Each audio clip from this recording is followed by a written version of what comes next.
آج قدر تاخیر کے ساتھ ویلاگ کی صورت میں آپ کی خدمت میں اس لیے حاضر ہوئے کہ دن بھر آپ نے دیکھا کہ علی امین گنڈا پور صاحب کو ان کے عہدے سے ہٹانے کا فیصلہ کیا عمران خان صاحب نے، اور وہ مستعفی ہونے کو تیار بھی ہو گئے ہیں۔ لیکن جب میں آپ سے مخاطب ہوں تو پہلے ہم نے ایک یوٹیوب لائیو کیا، اس میں تمام تفصیلات آپ تک رکھیں۔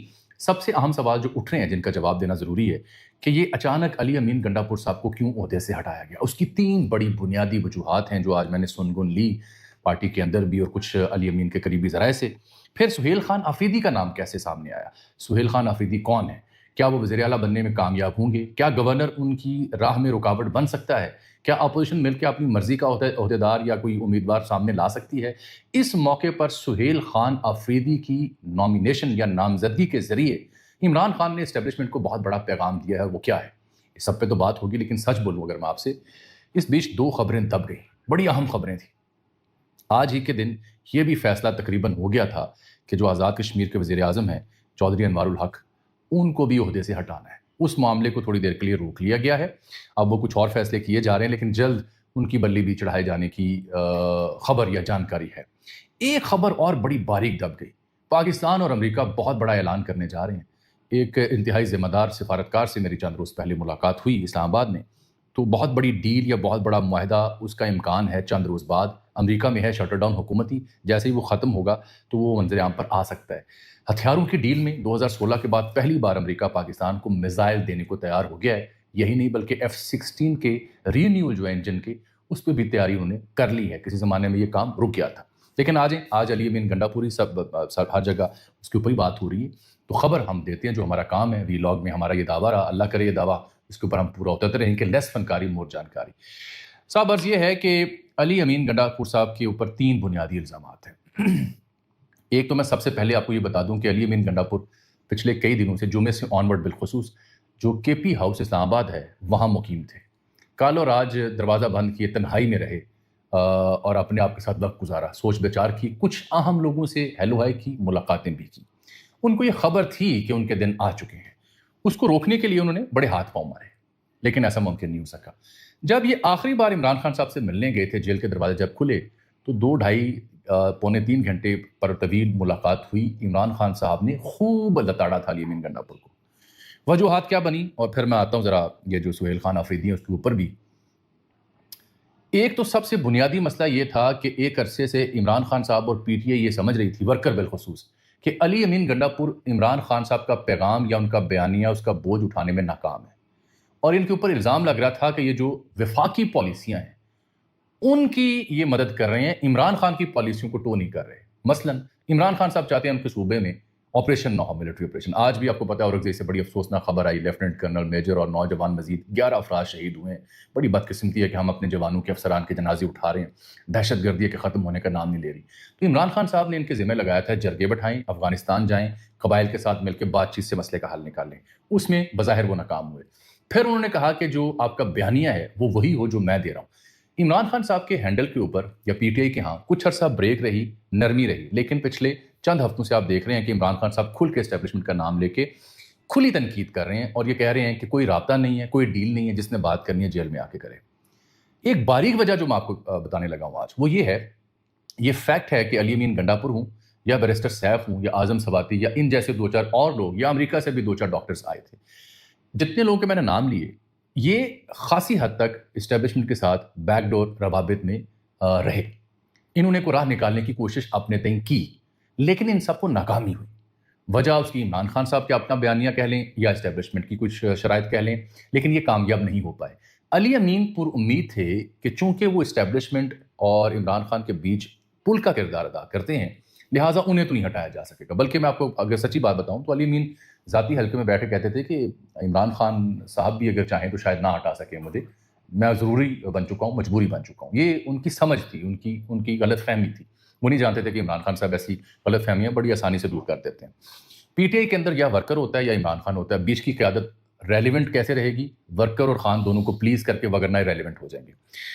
تو کچھ عرصہ پہلے علی ظفر اور مشال یوسفزئی ملے تھے عمران خان سے، وہاں عمران خان صاحب نے کہا تھا کہ دل چاہتا ہے کہ میں ان کے عہدے سے ہٹا دوں۔ اس بات کی تصدیق مجھے صدیق جان صاحب اور 2-4 اور رپورٹرز نے کی جو اڈیالہ کے معاملات کو دیکھتے ہیں۔ تب وہ بات بچ گئی، اور تب 2 لوگ جو ملے ان میں سے ایک نے علی امین کو یہ ثابت کرنے کی کوشش کی کہ میں نے تمہیں بچایا ہے۔ اس کے ساتھ جو بنیادی بات ہے وہ یہ ہے کہ علی امین نے جو کمٹمنٹس دی تھیں یا جو خواب دکھائے تھے اپنی کابینہ یا پی ٹی اے کی قیادت کو، جب بھی ان کے اوپر ملبہ آتا تھا تنقید کا، تو علی امین یہ کہا کرتے تھے کہ میں رابطے میں ہوں۔ محسن نقوی صاحب کے ساتھ ان کے رابطے، کور کمانڈر کے ساتھ ان کے رابطے، وفاقی حکومت کے ساتھ ملاقاتوں میں بیٹھتے تھے، جو کہ ایک سی ایم نے بیٹھنا بھی ہوتا ہے، لیکن وہ کہتے تھے میرے روابط ہیں، میں کوئی راہ ڈھونڈنے کی کوشش کر رہا ہوں کہ خان صاحب کو بنی گالہ منتقل کروا لیں یا پشاور منتقل کروا لیں۔ اصل بات یہ ہے کہ پچھلے 4-5 ماہ سے ان کی یہ ساری کہانی فلاپ ہو گئی۔ اسٹیبلشمنٹ نے برملا کہا کہ ہمارا کوئی رابطہ نہیں ہے، اور عمران خان صاحب نے اس کی خود تصدیق کی چند روز پہلے کہ میرا کسی سے کوئی رابطہ نہیں ہے، آئندہ کسی نے کوئی رابطہ کرنا بھی ہے تو وہ جیل آ کے مجھ سے خود ملے۔ اس سے ثابت ہو گیا کہ جو بھی رہنما ٹرک کی بتی کے پیچھے لگا رہے تھے وہ سب غلط فہمی کا شکار تھے۔ بالکل ویسے ہی جیسے باہر بیٹھے کچھ یوٹیوبر ٹرک کی بتی کے پیچھے لگاتے ہیں، وہ بھی بالکل ایسی ہی ٹرک کی بتی تھی جیسی علی امین گنڈا پور نے اپنی پارٹی اور اپنی کابینہ کو دکھا رکھی تھی۔ غلط تھا وہ۔ یہ سب سے بنیادی وجہ ہے کہ جب یہ پتہ چلا کہ یہ بندہ تو نہ بیانیاں اٹھا سکتا ہے، اور بیانیاں نہ اٹھانے کی وجہ سے جو بیانیاں دے رہا ہے کہ میں رابطہ کاری میں کچھ کر سکتا ہوں، وہ بھی غلط ہے۔ تو دونوں چیزیں جب وہ کارڈ شو ہو گئے، ان کا جانا ٹھہر چکا تھا۔ جلتی پہ تیل کا کام کس نے ڈالا؟ علیمہ خان صاحبہ کے اوپر براہ راست الزام کہ ایم آئی کی ایجنٹ ہیں، ان کے صاحبزادوں کے اوپر الزام۔ یہ علی امین گنڈا پور صاحب نے آبویسلی جس فریق کو رام کرنے کے لیے کیا، علی امین کو امید تھی کہ چونکہ میں نے بہت بڑا کام کیا تو میری سی ایم سے بچ جائے گی۔ ایسا نہیں ہو سکا۔ یہ تیسری وجہ تھی۔ کوئی بھی بھائی ہو اپنی بہن کے بارے میں ایسے جملے نہیں سن سکتا، وہ بہن جو مسلسل اڈیالہ کے باہر چکر لگا رہی ہوتی ہے۔ تو یہ ساتھ پارٹی کے اندر سے بھی لوگ جب جا کے عمران خان صاحب سے ملتے تھے تو وہ علی امین کے رویوں کے اوپر بات کیا کرتے تھے۔ اب آ جاتے ہیں کہ اب علی امین کہاں ہیں۔ علی امین پشاور کے لیے روانہ ہو چکے ہیں۔ جب میں آپ سے بات کر رہا ہوں، کے پی ہاؤس اسلام آباد چھوڑ دیا ہے۔ علی امین استعفیٰ دینا چاہ رہے تھے بیرسٹر گوہر کو۔ گوہر نے کہا کہ میں تو استعفیٰ نہیں لے سکتا، آپ یہ گورنر کو پیش کریں یا عمران خان کو پیش کریں۔ اب سوال آپ کا کہ کیا علی امین کا استعفیٰ گورنر روک سکتا ہے؟ مجھے لوگوں نے پوچھا۔ گورنر جو ہیں آئین کے آرٹیکل 180/8 اور 130 معاملے میں رہنمائی دیتا ہے، اس کے مطابق گورنر استعفیٰ لینے کے حوالے سے صرف رسمی عہدہ رکھتے ہیں۔ گورنر چاہ کر بھی وزیر اعلیٰ اگر مستعفی ہونا چاہے تو اس کا استعفیٰ نہیں روک سکتا۔ اگلی بات کہ پارٹی پوزیشن کیا ہے۔ پارٹی پوزیشن یہ ہے کہ 93 اراکین درکار ہیں اس اسمبلی میں سی ایم کو، پی ٹی اے کے پاس 92 ہیں اور اپوزیشن کے پاس 53 ہیں۔ تو یہ مخصوص نشستیں جو اپوزیشن کو بانٹی گئی تھیں ریوڑیوں کی طرح، اس کے باوجود بھی اپوزیشن چاہے تو وہ نہیں سٹیج کر سکتی۔ کامران مرزا صاحب سے میری بات ہوئی، جے یو ایف اے کے رہنما ہیں، وہ تو علی امین کے جانے پہ خوش ہیں کیونکہ مولانا اور پی ٹی اے کے بیچ سب سے بڑی رکاوٹ یہی تھی۔ اس کے باوجود کہ مولانا ان کے ساتھ نہیں جڑیں گے، جے یو ایف اے کو امیدوار کھڑا نہیں کر رہی۔ نون لیگ اور دیگر اپوزیشن پارٹیاں روایتی طور پر کوئی امیدوار کھڑا کریں گی۔ اب آتے ہیں کہ سہیل خان آفریدی کون ہے اور ان کو کیوں سامنے لایا گیا۔ سہیل خان آفریدی جو ہیں، یہ پہلی دفعہ ہوگا کہ آفریدی قبیلے کا کوئی شخص کے پی کا وزیر اعلیٰ بنے گا۔ ان کی شہرت کیا ہے وہ بعد میں بتاتا ہوں، لیکن پہلے بنیادی معلومات۔ سہیل خان آفریدی جو تحریک انصاف کی اسٹوڈنٹ ونگ ہے اس کے رہنما ہیں، وہاں سے یہ سامنے آئے مراد سعید کی طرح۔ آپ یہ سمجھیں کہ مراد سعید ہوں، اظہر مشوانی ہوں، یا ہارڈ ہٹر جو لوگ ہیں، جذباتی لوگ ہیں، جو بیانیے کی جو اگلا لیول ہے اس کو فالو کرتے ہیں، ان میں سے ایک سہیل خان آفریدی ہیں۔ ان کو بڑا پسند کیا جاتا ہے۔ انہوں نے پشاور جلسے میں کہا تھا کہ نومبر میں اسلام آباد جایا جائے، اور یہ علی امین گنڈا پور کے ناقد بھی تھے۔ یہ اس وقت معاون خصوصی تھے سی ایم کے پی کے کمیونیکیشن اینڈ ورکس کے، وہی وزارت جو سینٹر میں کبھی مراد سعید کے پاس ہوتی تھی۔ یہ آفریدی قبیلے کی ایک شاخ ہے جسے شلوبر کہتے ہیں، اس سے ان کا تعلق ہے۔ جو اضلاع ضم ہوئے کے پی میں، جیسے خیبر ایجنسی ہوتی تھی اور دیگر ایجنسیاں ہوتی تھیں، ان کو ضم کر دیا گیا، اضلاع کا درجہ دیا گیا۔ تو یہ خیبر کے قریب باجو جمرود سے ان کا تعلق ہے، اور یہ ضم شدہ قبائل میں پہلی بار کوئی شخص ہے جو سی ایم بنے گا۔ اس حوالے سے بھی خوش آئند ہے۔ دوسرا خوش آئند یہ کہ اسٹوڈنٹ پالیٹکس سے نکل کے ایک بندہ سامنے آیا، باقی جماعتوں میں کانسیپٹ نہیں ہے۔ مڈل کلاس ہیں، پشاور میں کرائے پر بھی رہتے تھے۔ کچھ دوست ان کے یہ کہتے ہیں جب الیکشن لڑنا تھا تو دوستوں نے پیسے ویسے اکٹھے کیے۔ سادہ مزاج لگتے ہیں، اڈیالہ کے باہر نیچے بیٹھ کے چائے شائے بھی پی رہے ہوتے ہیں۔ 12 جولائی 1989 کو پیدا ہوئے تھے۔ اکنامکس میں ڈگری کر رکھی ہے۔ کے پی اسمبلی کا جو حلقہ نمبر 70 ہے وہاں سے جیتے تھے، 30,000 سے زائد ووٹ لیے۔ ان کے مقابل جو جلال آفریدی تھے نون لیگ کے، ان کو 7,000 ووٹ پڑے تھے، مقابلے کوئی نہیں تھا۔